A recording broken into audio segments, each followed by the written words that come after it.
उसने जौहरी को बुलवाकर उनका मूल्य पूछा। जौहरी बोला, महाराज, ये लाल इतने कीमती हैं कि इनका मोल करोड़ों रुपयों में भी नहीं आंका जा सकता। एक एक लाल एक एक राज्य के बराबर है। यह सुनकर राजा योगी का हाथ पकड़कर गद्दी पर ले गया।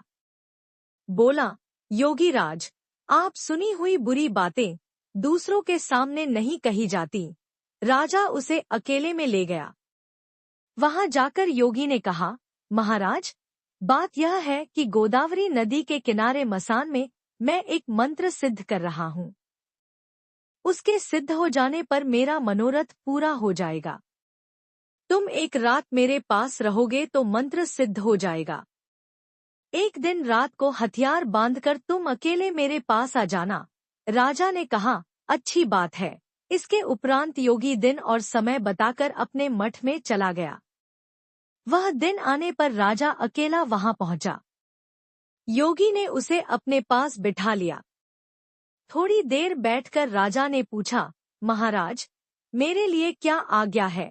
योगी ने कहा, राजन, यहाँ से दक्षिण दिशा में 2 कोस की दूरी पर मसान में एक सिरस के पेड़ पर एक मुर्दा लटका है।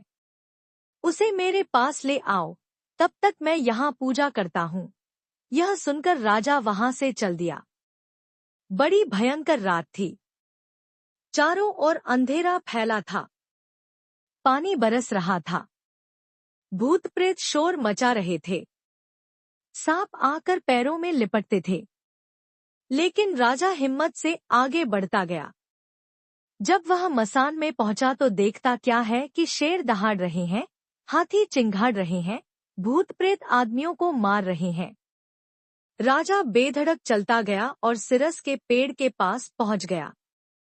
पेड़ जड़ से फुनगी तक आग से दहक रहा था। राजा ने सोचा, हो, यह वही योगी है जिसकी बात देव ने बताई थी। पेड़ पर रस्सी से बंधा मुर्दा लटक रहा था। राजा पेड़ पर चढ़ गया और तलवार से रस्सी काट दी। मुर्दा नीचे गिर पड़ा और दहाड़ मार मार कर रोने लगा। राजा ने नीचे आकर पूछा, तू कौन है? राजा का इतना कहना था कि वह मुर्दा खिलखिकर हंस पड़ा। राजा को बड़ा अचरज हुआ।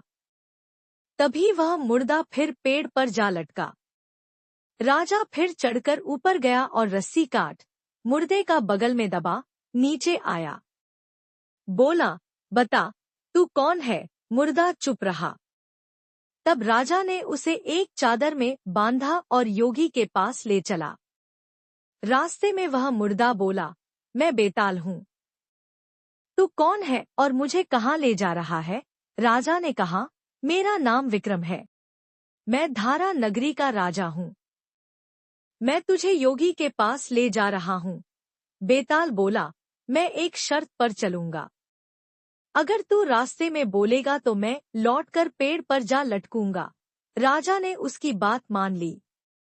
फिर बेताल बोला, पंडित, चतुर और ज्ञानी, इनके दिन अच्छी अच्छी बातों में बीतते हैं, जबकि मूर्खों के दिन कलह और नींद में।